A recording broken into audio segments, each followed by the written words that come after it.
Not starting error fix. Problem. Tomodachi Life does not start and stays on a black screen or loading screen.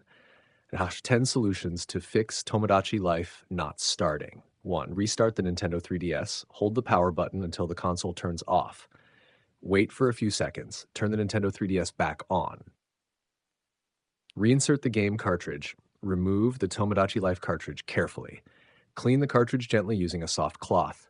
Insert it properly back into the console. Manage 3. Check the SD card. Remove the SD card from the system, reinsert it securely into the slot, make sure the SD card is not corrupted.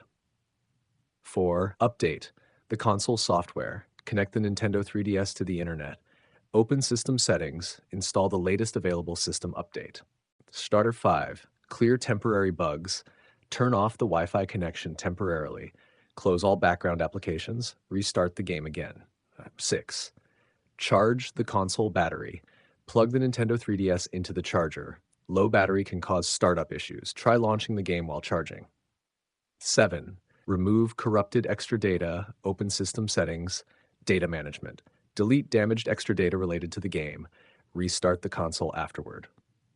8. Check if other games work. Insert another Nintendo 3DS game.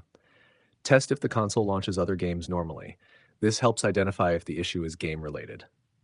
9. Reinstall the digital version. Delete the digital copy of Tomodachi Life. Re-download it from Nintendo eShop. Install the game again properly.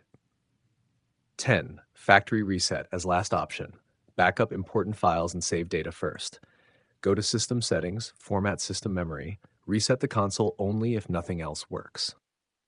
Final tip. If Tomodachi Life still refuses to start after trying all fixes, the game cartridge may be physically damaged or the SD card may have corrupted files causing startup problems.